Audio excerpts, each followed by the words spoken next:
Welcome to the Remote Teacher Podcast. We're excited to have you here. I'm Heike Hustler, an experienced regional, rural and remote teacher, author of children's, middle and YA books and co-creator of the Facebook group Teachers in Remote Communities Past, Present and Future, along with Carl Merrison and Lynette Gordon, and the co-owner of website The Remote Teacher. The Remote Teacher podcast and all our support platforms come from a passion to improve the experience of remote teachers and in turn create positive outcomes for our remote students and communities. You can find out more about us on www.theremoteteacher.com.au, over on our Facebook group, Teachers in Remote Communities Past, Present and Future, and of course by listening to this podcast. Now remember, you can also download these podcasts so you don't need internet access and you can listen to them wherever you need, including on your long drives out to your remote and rural communities. Please remember to like us on Facebook, on Instagram, and by signing up to our email list. And before I introduce our guest for today, it's important to acknowledge that the discussions that we have here are the opinion of the guest and myself alone and do not represent anyone, including Department of Education or any particular organisation. First Nation peoples, communities, students and families are all diverse and unique, and what works for our guest and myself may or may not work for you, your students, your families, your communities and your schools. So take what you need, leave what you don't, sit back and enjoy. Let's begin. So before we begin, I'd like to acknowledge the traditional custodians on the lands that we meet today, the Bundjalung people of Northern Rivers, New South Wales, and the Noongar people of Wiradjuri Nation, where Wendy is for this interview as well. We pay our respects to the elders past, present and emerging, and extend that respect to any First Nations people listening along with our podcast today. So welcome to Wendy Norris. Wendy, can you introduce yourself a little bit and maybe the story of your personal and professional journey before you went remote, because you've filled me in on a bit of it and it's amazing and diverse and very interesting. So can you give us a rundown? Yes, so I've been teaching for a long time. I did a whole bunch of jobs before I decided to do teaching. Teaching was never in my scheme of things to end up doing. Did lots of jobs, probably the first 5 years I probably did at least 5 or 6 different jobs and just got bored constantly in all those jobs. And then my husband now, who wasn't at the time, decided he was going to do teaching. I thought, well, I've tried everything else because I tried a whole bunch of other uni courses and I thought I'll give that a shot.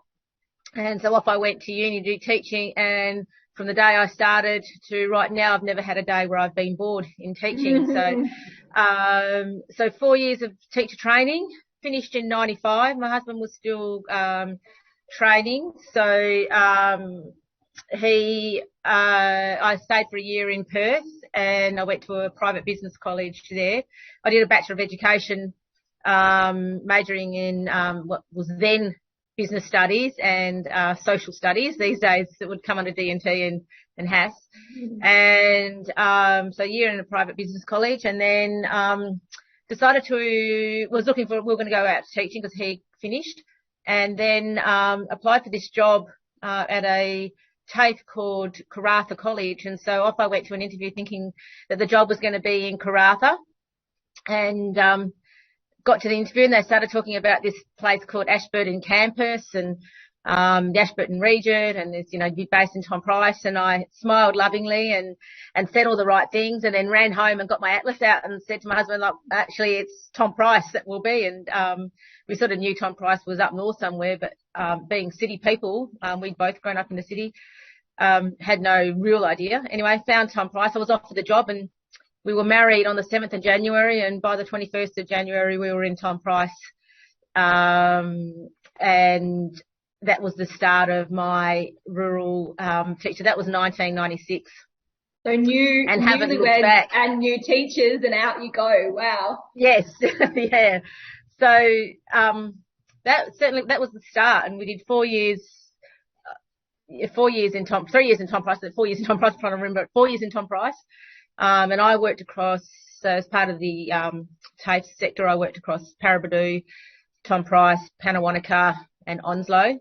I remember landing at Paraburdoo Airport, and Paraburdoo at those days was a shed and a tarmac, and a plane landed on, and had left Perth with all my little city girl knowledge, and landed at Paraburdoo, and it was about 45 degrees, I reckon, when we landed, and got out of the plane and got, what the hell have I done? And we had to catch a bus to Tom Price, and along the way we stopped about a half dozen times because there was big bulls on the road. Got to Tom Price and jumped out, and we were dying of thirst, so we're staying in the single men quarters while we were waiting for the house to be ready. And so we had single men quarters in those days. It was men and women separated. And then ran to the tap because we were both dying of thirst, had a drink, and hot water came flying out of the cooler. It was like, wow, where have we come? What a difference. It was a massive difference and a massive learning curve for us just to be in a place. You know, Tom Price is an amazing place, and Karratha College really set me up, gave me some opportunities that I would never have had the opportunity to take up. Within the first year, I was managing the Karratha College and looking after 4 campuses, which, you know, for a girl with pretty limited experience, that just would not have happened in the city. Yeah. My husband got a job within the first couple of weeks as well, and we've never looked back. So, and then, you know, off from Paraburdoo, from Tom Price, we went to Pinjarra for a year. We had a bit of sorry business that we had to deal with, our own family sorry business, and then Esperance, and we were only coming to Esperance for 2 years. 20 years later, I went with one child, collected another child and a mortgage in that time, and spent 20 years in Esperance, which, for those people that don't know where Esperance is, it's right down the bottom of WA. Beautiful country. Beautiful, beautiful place. And then my girls grew up here and did their schooling here, and then when they were ready to fly the coop, off I flew. And I went out to the remotes, and that's where I am now as the principal out at Laverton School. That's really interesting to talk a little bit about, because with your family, you left them behind. How was that as a maturer, older person who's had their children grow up and then moving so far away from them? How was that for you? Yeah, look, it was just the right time. Esperance is a small town. My girls had an amazing experience here with their education and the opportunities that were provided to them in Esperance. They both were really successful in school, and off they went to uni. And so I was sort of left here with some decisions to make. My husband was drive in, drive out at that stage. He drove to a school in Norseman, which is 200 kilometres from Esperance, so he would drive out Monday and drive back Friday. So I was sort of here Monday to Friday by myself for a bit. And so when my second daughter decided she was off to uni, I was like, well, it's working in remotes has always been on my list of things to do. I was always destined to be working in remote schools. It was just the timing, and the timing was right. So it was a little bit daunting, I have to admit. It was a bit scary. You know, you have to cut those mum strings, really, and my girls didn't really need me. Yes.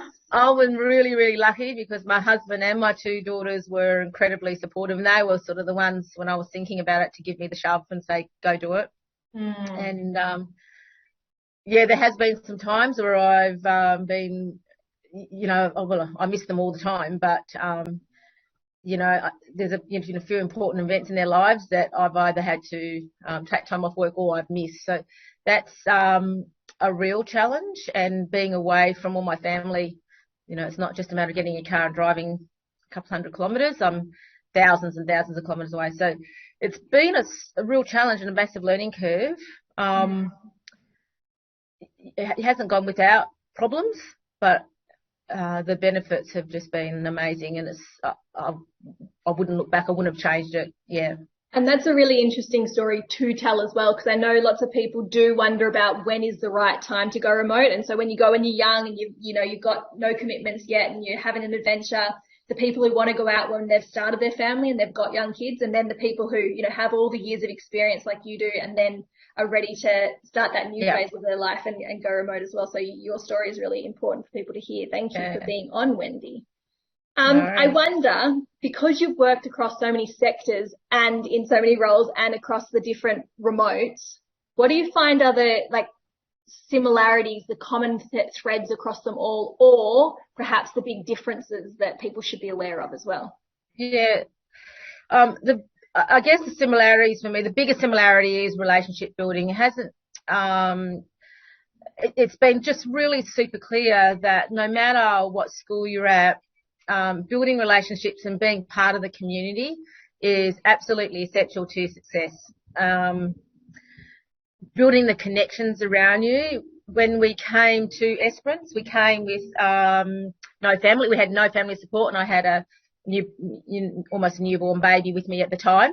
And yeah, and I didn't really know what I was doing as a mum. I'm a new mum, never had babies before, never been around too many babies, and so really, really quickly I learnt that if I needed to develop my connections and networks and build relationships and get into the community. And so over the same was in Tom Price, even without kids. I just made sure that I was part of, sporting groups. Even if I couldn't play the sport, I would still go and give it a shot. When I got to Esperance, I became part of mums groups. When I went remote, my very first goal was to become part of the community. And I think it's just been really, really valuable and really, really important. I don't think I could have been as successful in the work that I've done without having those relationships. So for me, the common thing has been build relationships wherever you go, get involved in the community, never say no to opportunities. And the other thing is to just having an open mind across all those communities. They're very, very different.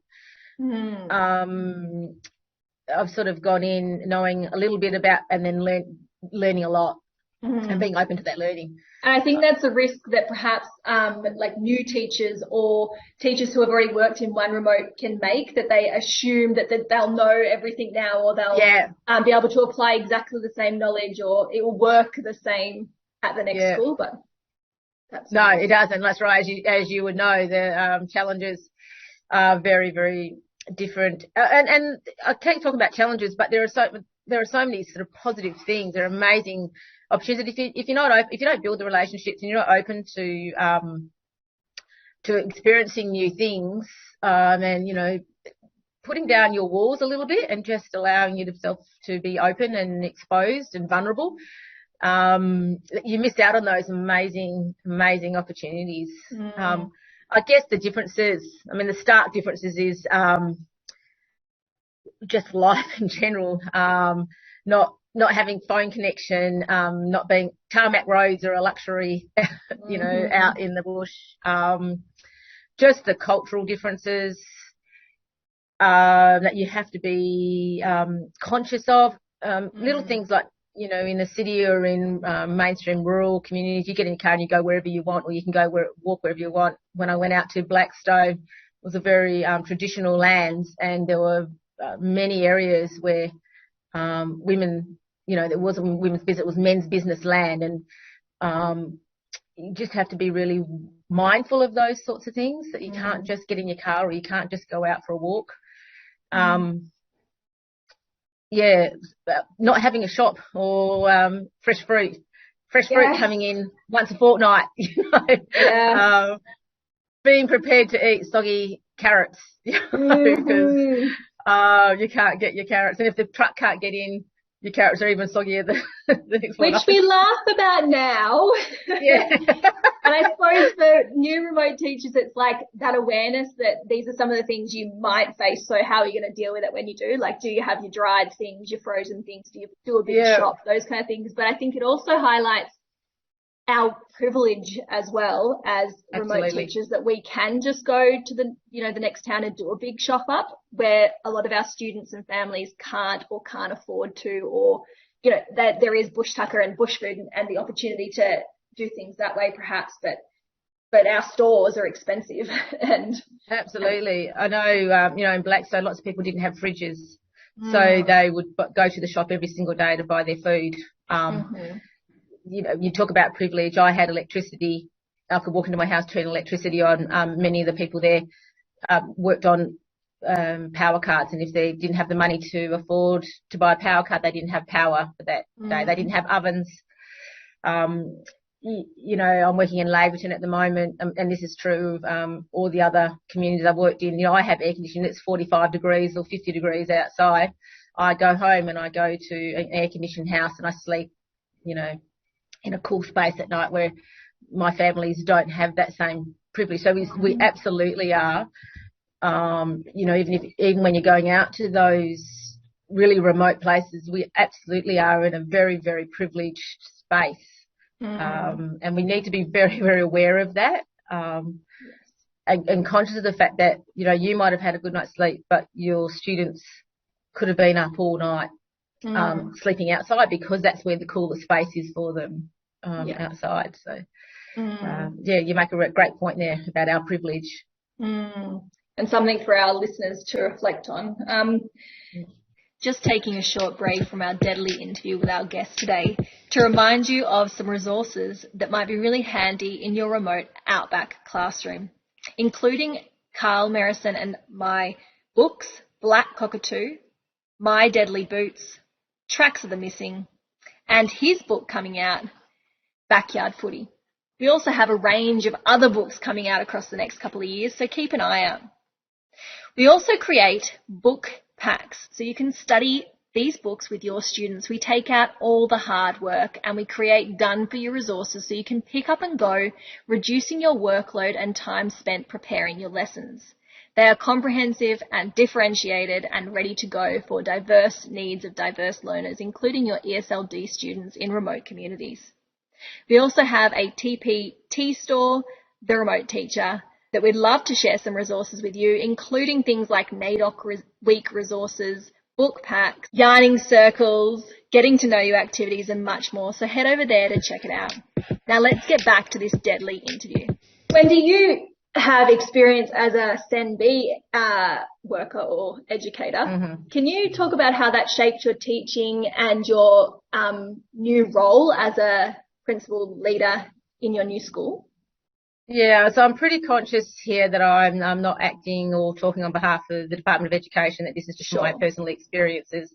Great. But SENB is, so I work for SENB, which is School of Special Education Needs, Behaviour and Engagement. So all my career, I've had a real passion for behaviour and engagement. I was a bit of a naughty student when I was a student, and but what drove my success was having people that believed in me and having fantastic teachers, and, one or two in particular that could see my potential and, didn't let me get away with not reaching that. So I've always had this massive massive passion for seeing the other side of students, knowing that behaviours actually are driven by other, the whole iceberg thing. You see the behaviour, but there's a whole bunch of stuff happening for students underneath that behaviour. Yes. And so all my career, that's where I've really focused my efforts, energies, my professional learning, my, all my interest and knowledge.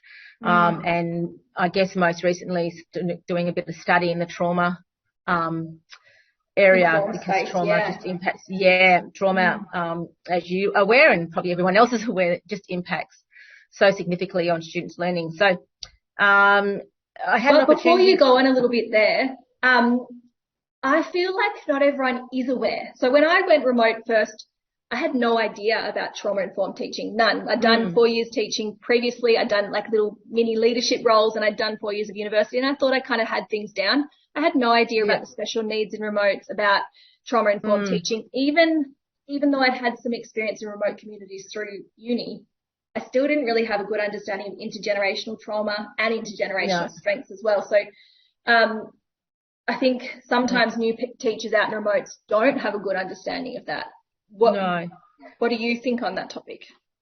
Yeah, I totally agree. I think graduate students come out with a really good understanding of the WA curriculum and all the standard theoretical knowledge, and that's really, really important. I'm not discounting that, but contextually trauma, particularly in our remote communities, but in all Indigenous communities, trauma and intergenerational trauma is, really, really important to have that understanding of. And there's some really fantastic resources out there just, to Google intergenerational trauma. But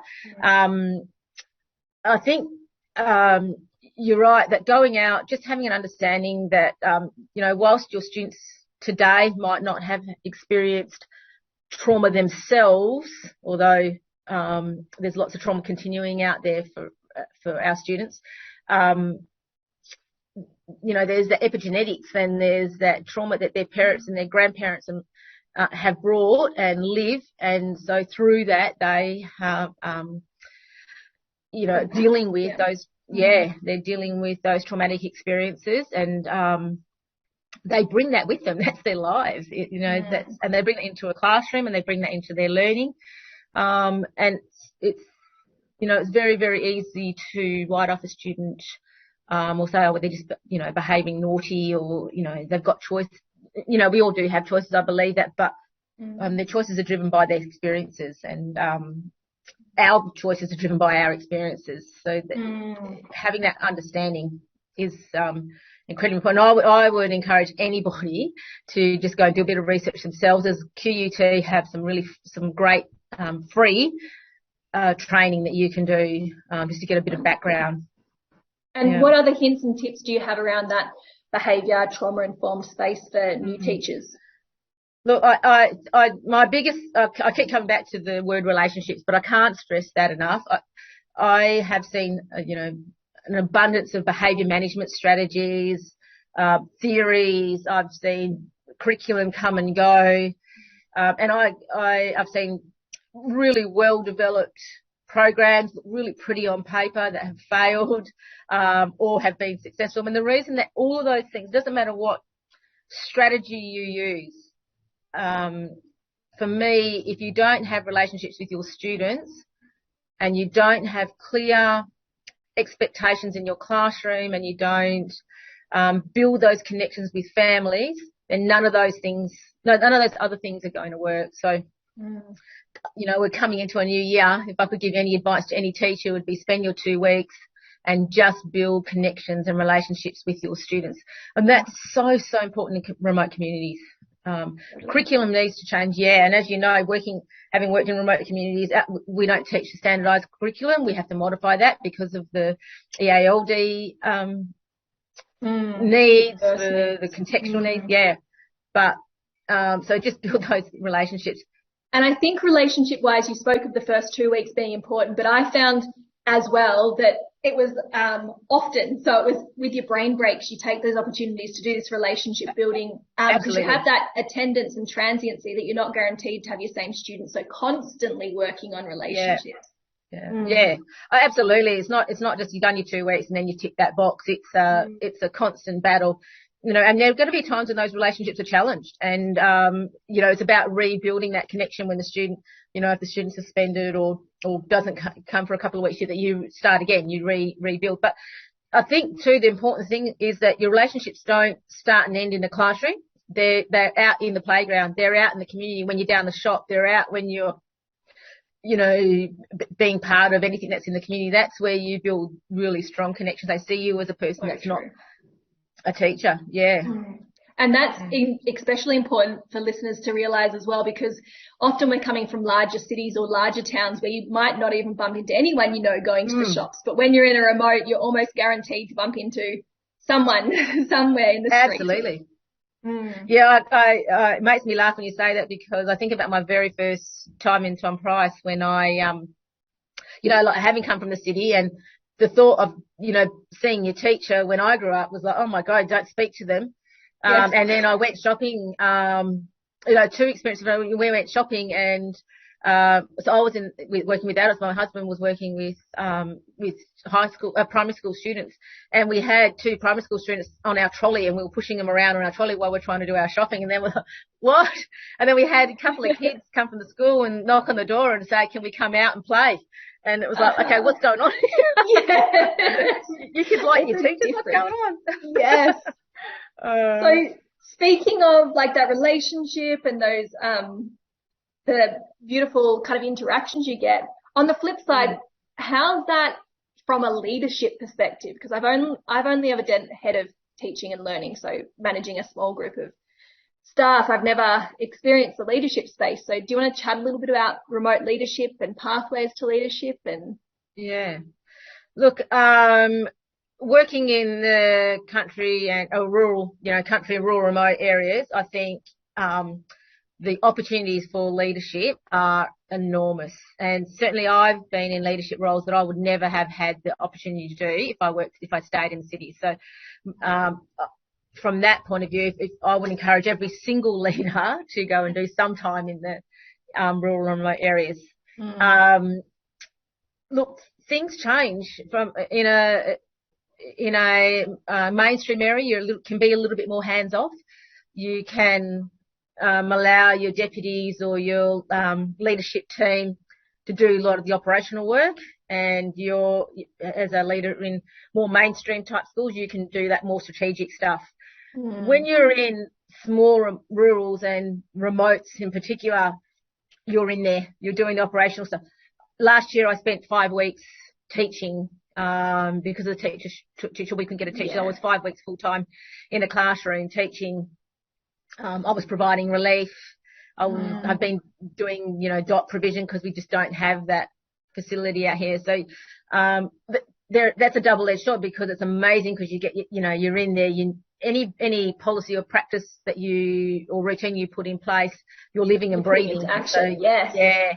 So I think from that point of view, that's a really, really valuable leadership learning, to experience what you're putting in place. On the other side, in the last, or certainly in term 2 and term 3 of last year, I was working up to 80 hours a week because I was doing the operational stuff and then starting the principal role. So there are a lot of challenges, and it was very hard at times, when you're doing those long hours. I was in a position where I didn't have any family and my husband was working elsewhere. I didn't have any family, so it was probably a bit easier for me, but I don't think that definitely wouldn't have been sustainable if I'd had a young family. Yeah. And also those longer stints of doing that could lead to burnout and issues with retention and the turnover in the leadership staff as well, which really affects the ability for a school to maintain its school culture and its programs and its vision for longer periods of time. Absolutely. Yeah, I mean, Laverton schools and it's true of all remote schools, certainly that I've been involved in. I'm going to generalise and say across Australia, but certainly in Western Australia, the turnover is really, really high. And so you get, and that's teachers and leaders. And so you get programs started and they go along, and then somebody comes in with another new idea, and then that gets changed. And then, as everyone knows across Australia at the moment, we've got such a teacher shortage that it's really hard to maintain policies and programs that you think are going to be really successful, but you just got to get through the day sometimes. And there's also that challenge, if we have leaders listening right now, the importance of handover and making sure you work with and talk to your First Nation staff as well, so you know what's been working well, so that we're not just reinventing the wheel or dropping everything to try something new. That our First Nation staff are the ones that kind of carry it all through, and those documents and handovers what makes it easier and possible to do that.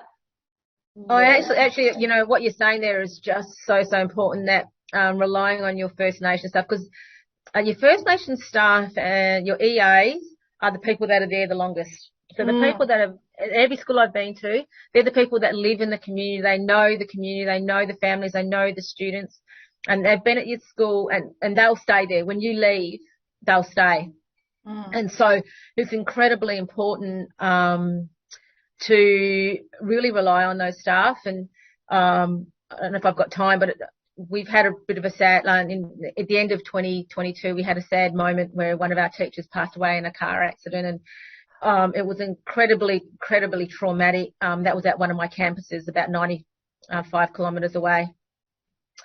It was incredibly traumatic for the community and for our school community. And obviously, in the context of that school was that teacher and her husband were the only people out teaching out there. And when that teacher passed away, obviously her husband left. But what was what was amazing is that our First Nations, so the teacher had made an incredible, she was incredible in that she was part of that community. And I'm not going to mention the community, but she was a part of that community. Up until then, I'd made some really good connections with the leaders of that community, but we also had our an AIO, we call those in WA, and our First Nations educator out there. But just leading back to your point, I then had to continue providing education out of that campus while this was all happening. And I got 2 new grads to go out. They were flying squad grads. They went out there. They were incredible.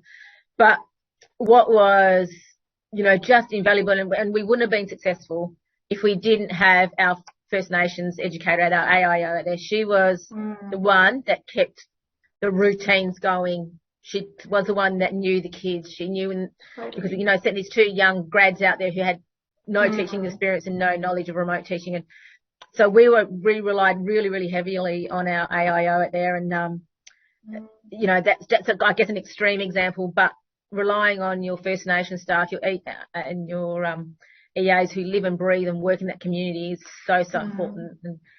And it also highlights, perhaps for leaders as well, condolences for your loss and the loss from your communities. But it also highlights the importance of training up, upskilling, and providing these leadership opportunities for our First Nations staff as well. So whether it's pathways into teaching or, other opportunities to really feel valued, because sometimes I feel like in our remote schools, sometimes there's this new person burnout, new person fatigue, and it's just lack of feeling valued or heard. And so the importance of making sure there's that support and pathways. I mean, I call us and I call myself where I'm a blow-in, because I won't, I come in and I do my thing, and then sometime in the I'm hoping to be at Laverton for a while, but at some point I will leave, and that's true of every educator, almost every educator and every remote. It's very rare that you have people who will come in and they'll live there. The bigger rural cities, that happens, but in remotes and small regionals, we're blow-ins. We come in for a while, we do our thing, and then we leave. And but the First Nations staff and the EAs that are there, they stay, they live and breathe it. And so providing those opportunities is so important for continuity for the kids and for the school. At Laverton School, we've got outstanding AIOs, and that's true. That's been true actually of every, when I work in the Nunadara lands, relying on my First Nation staff for language interpretation, for the knowledge of the community, for the knowledge of the cultural knowledge that I didn't have. They're just so invaluable. And I think don't be scared to ask is the question. Is the thing I would say to everyone. Just be open, because they're willing to help you if you're open to hearing and listening. Yeah. Did you want to talk a little bit about the opportunities and challenges that remote principals face, or the benefits and reasons that you love working remote? Look, the benefits from are just amazing. I've just absolutely loved the relationships. I've built lifelong friends. My children in remote, in regional schools, they have flourished. So I know that that's a real worry for people sometimes, to not take their families out. And both my girls, one's in the medicine pathway, one started in psychology, but they both came to visit me out at Blackstone, and one has now switched over to teaching because she wants to work in remote. So, and they're both, 90 plus ATAR students, having those successes in a rural school. And they've had so many. So from a family point of view, my daughters have been exposed to so many opportunities and met so many amazing people, so many diverse people. I think they have a much greater understanding of diversity and our First Nations people that they would have if they had stayed in the city. From my perspective, look, education has been really, really kind to me. I've never been bored. So I don't think if you get bored in education, I'm not quite sure how you do that. There's so many pathways you can take. I never expected to be in this MBE pathway, in the behaviour and engagement, and working in that space. I've been in so many different leadership roles, from literacy and numeracy, PBS. I'm trying to think of all the things I've done right now. TAFE, you're in different systems. TAFE, working a TAFE sector, leading a TAFE college, which again wouldn't be an opportunity for me at that time. I've worked in the secondary sector, the primary sector. Again, just the opportunities that are available to you for all that time, and those opportunities that are available to you for my career have been amazing. And, coming out to the remotes, I've gone from, one side of the state, 70 Ks on the edge of the WA Northern Territory border, and then I went over to Bidjadanga on the coast, and then I was up in Kununurra, and now I'm in the middle of the desert again. But beautiful bases to go adventuring from as well. So you settle, you learn, you make friends that take you places that you'd never be able to go in other situations. And the country that I've seen, I would never have seen. If I'd stayed put in the city, I've experienced the absolute best of WA. Would never have been able to see that. And there's challenges. It's lonely at times when you're out on your own. I'm away from family. This year I've missed my daughter's 21st birthday because I was 1,000 kilometres away. I've missed family events. I had a friend pass away recently. I couldn't get to the funeral. So it's not all roses, and there are hard times, and I guess my advice to people would be, to understand that, come with that knowledge that there's going to be, and what are you going to do? Have a bit of a plan in place. That, when things go wrong or when there's something really important happen, what's my plan? And I've been lucky that I've had principals that have, if something's always gone wrong, they've been super supportive. And I think that's true of all remote, particularly remote principals. They understand that there are times when you just have to go, and they'll support that. But you have your plan in the back of your head, but be open to suggestions as well about how that. And they're just sometimes there are things that are just hard, but rely on your support networks at your schools, and the relationships you've built in your communities. So wonderful. Yeah. Thank you for your time today, Wendy, and all your experience. If we've got potential remote teachers that want to go teach, it's Laverton remote. Laverton, yes. Aha. Yes, definitely give me a call. I would love to hear from anyone that wants to come out, and I will grab you. In these days, it's of teacher shortage where not always the first to come. But Laverton is just an amazing. I'm putting a plug in here just to get do it. In. Well, you can.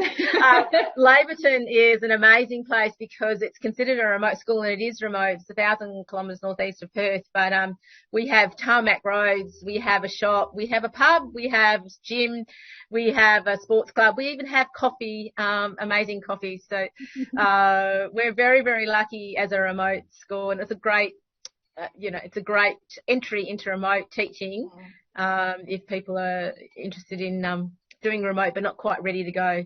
We have a plane that flies in 3 times a week. I'm just trying to think of all the benefits. Kalgoorlie's only 3.5 hours away, where you can get your nightclub and shopping and all that sort of stuff. So if anyone is out there that wants to teach, look, I would strongly encourage anyone to have a go at any remote and rural, but more particularly come to Laverton. We'd love to see you.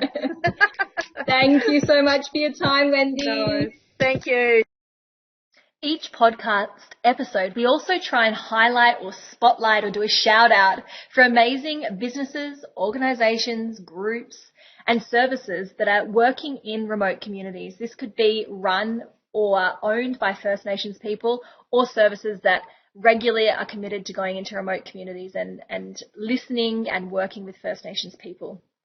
So here is our shout out and spotlight for this episode. You've been listening to the Remote Teacher Podcast, the podcast where we discuss all things remote Outback teaching. Make sure you follow us on Facebook, Instagram, join our email list, and our Facebook group, Teachers in Remote Communities, past, and that kids deserve nothing but the best. Any important links mentioned or businesses or organisations to support your remote teaching that our guest has mentioned today will be in the show notes. So make sure you have a look at them to find out more. And a reminder again that this podcast can be downloaded so you can access it when you do not have internet coverage or reception. Science resources so you can listen to it on your long drives between communities in the Outback. Corey Tutt Thank you for listening. We look forward to seeing you in the next episode and of The Remote raising, Teacher. and he is now the author of some deadly science books as well. So make sure you check out Deadly Science at deadlyscience.org.au.